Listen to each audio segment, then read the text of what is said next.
Greetings, my fellow Americans, and welcome back to Scar Bites. So, like I said in the previous concealed carry video, I want to talk to you guys about the QRF loadout and the update I have done to it. So, as you can tell, a lot has changed over this QRF loadout. There's a lot to go over. The primary weapon, I'll go ahead and disclose that information for you now, that I'm currently using for this is the it's actually a Core 15. I can't remember what model it is. Pretty basic though. It's got a 2-point sling on her. It has got a extension for the charge handle. It has got a sight mark holographic sight on there. A combination laser flashlight setup. It also has a angled forward grip. And then a couple of rail covers on there, but that's, as far as attachments are concerned, that is really, it's pretty basic. It's just something that is for just going from one place to another. It's not really decked out specifically for anything like I'd have to say EMP or anything like that. It's not specific for that. It is specific. The batteries are necessary to keep this thing in operating conditions. So be screwed if we had a EMP with this loadout or with this rifle particularly. But this is just to get you from one place to another. So without further ado, guys, let's talk about the QRF loadout. So, talking about the QRF loadout, this particular vest is called the Crusade 2.0. I really love this vest. Like, I once when I saw it, I was like, I gotta try that. And man, was I just over the moon pleased with it, because it uses a couple of modern technology that, man, it's exactly what I want. It's exactly what I want. It's what makes, my previous loadouts even more important. So you guys know how big I am on the idea of, being able to go from an AK to a 308 to a AR-15, and this does that and more.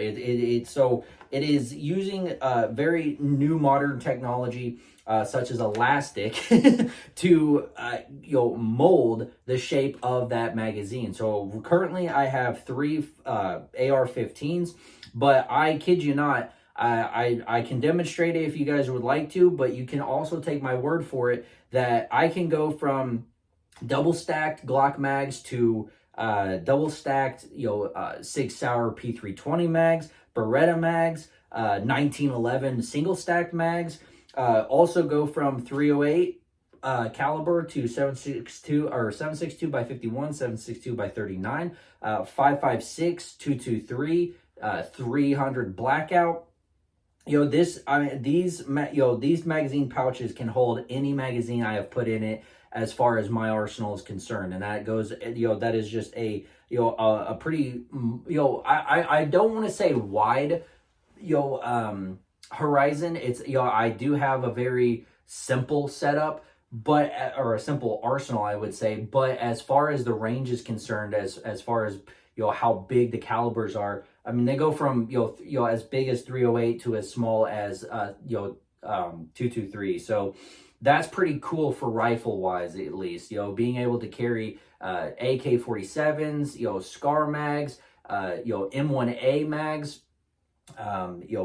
just simple AR-15 mags. That is pretty astounding, and I love the fact that this Crusade does it, and it makes it look even better. Like, I kid you not, it just looks super, just cut and ready to go, and I absolutely love it. So, like I talked about in my previous QRF loadout, literally nothing's changed as far as what I put on here, except some of the patches and stuff. But the biggest difference that has changed is the vest itself. This is the no longer the Lancer tactical vest I was using, but the Crusade 2.0. A big thing that I love about the Crusade that the Lancer Tactical didn't have is a means to being able to get out of this thing without putting it over my head. That was a huge disadvantage that I hated about the Lancer Tactical, but that is such a cool thing that I love that they added with this, is being able to go from left side, right side. It's ambidextrous. Get my shoulders free of it as well. So if I just really wanted this thing off me, take the shoulder off, take the side off, and I'm out of this thing in a heartbeat. This has currently 2 plates, the same Spartan system plates that I was using in the previous loadout. So we have the trauma pad, we have the plates, and we also have this nice little padding right here that just makes it even more comfortable as far as your wearing it up against your chest is. Just super comfortable all the way around. This is well balanced. It's just cut just right. And a lot of times I am very particular on how they're cut, because sometimes they're like, you got half your stomach hanging out. Not a problem with this guy. This is a perfect setup. Not too much of your stomach is showing, not too much of your chest is showing. This is just ultimately a good coverage plate carrier. I absolutely love it. I believe I've got, I can't remember what type of plates. I know they're level 3A plates, but I can't remember the specific 500. I can't remember the specific detail or specific, one that they were called for Spartan's website, but they are level 3A plates and they feel fantastic on here. Like I said, nothing's changed as far as everything's concerned. I still have everything in the exact same location. I don't like changing my my setup that often. We have the elastic band for the Glock mags up front. We have the elastic bands for the AR style mags up here as well. I always like to have a little bit of extra grip on getting to them.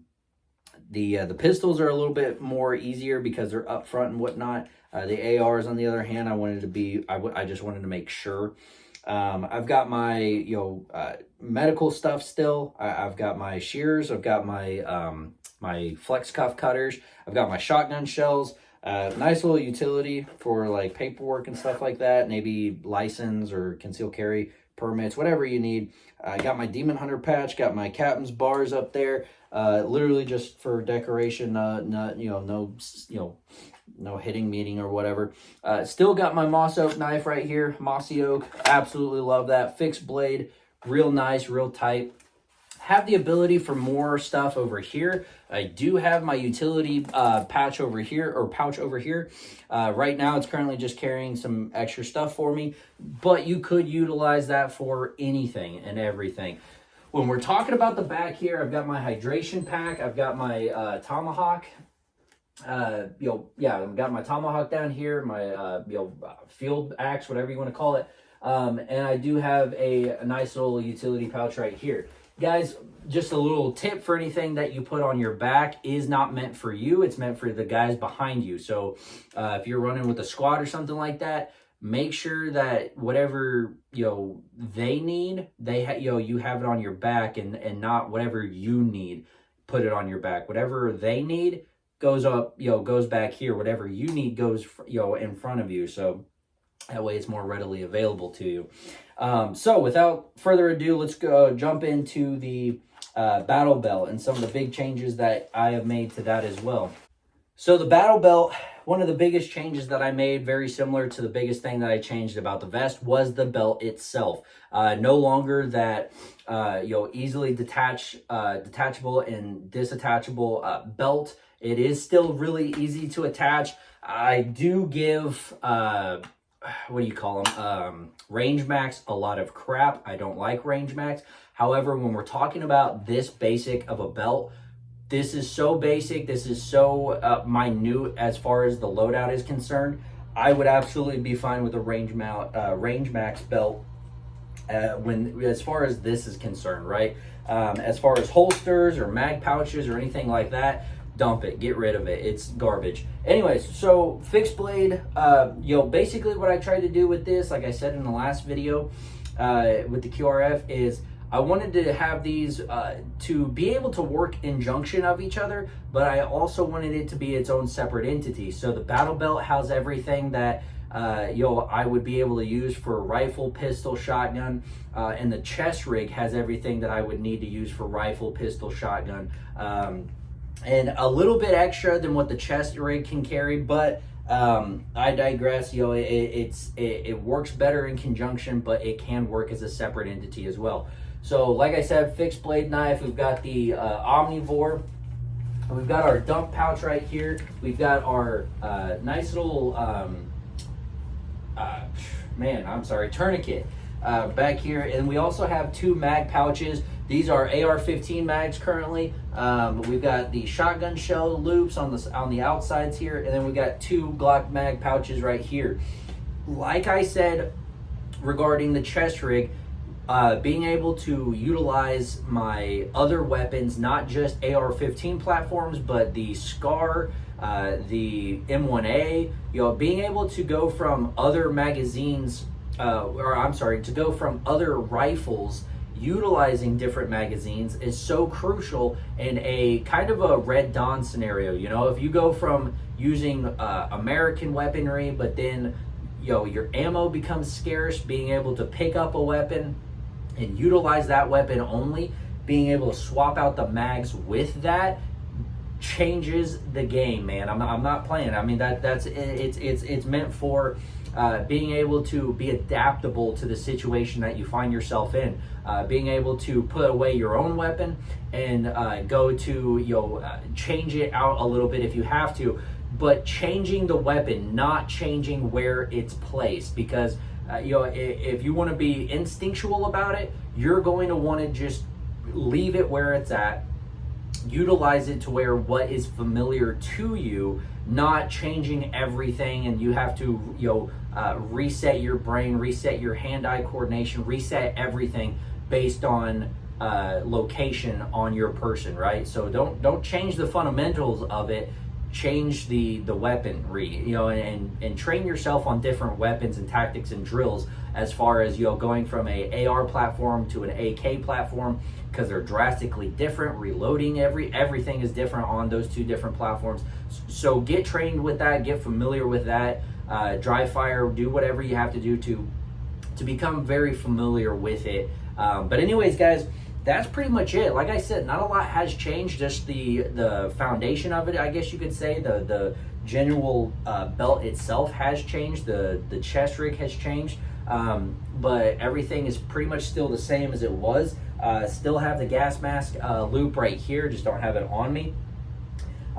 So guys, yeah, literally, like I said, everything is still the same, but being able to keep this as I like this belt just a little bit better because it's stiffer than the previous one I had. I can keep this without it losing its shape and integrity. Plus the magazine pouches are not moving everywhere. That was a big problem I had when I used the last one, because this one's a little thicker, and as a result of that, none of the stuff moves around as much. So that's super nice and convenient for me.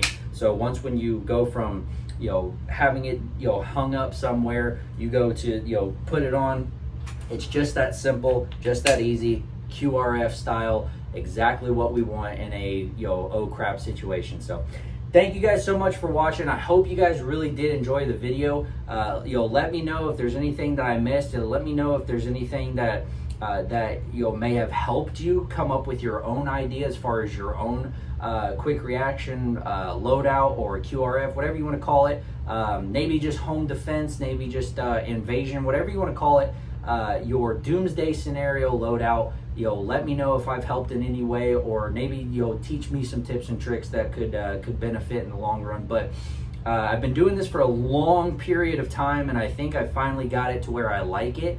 It's just a matter of being able to train with the right weapon and the right setup, right? So like I said earlier, the fundamentals of where your stuff is shouldn't change drastically, but the weaponry that you're carrying, train with the AK, train with the AR, train with the SCAR, train with whatever weapon you are comfortable with, right? The shotgun, the DMR stuff, because mission dictates what you should take with you out on these ops, kind of situations you would find yourself in. So that's pretty much it though, guys. Take care. I hope you guys have a fantastic day. Hope the video helped you. Stay safe, America, and I'll see you in the next one.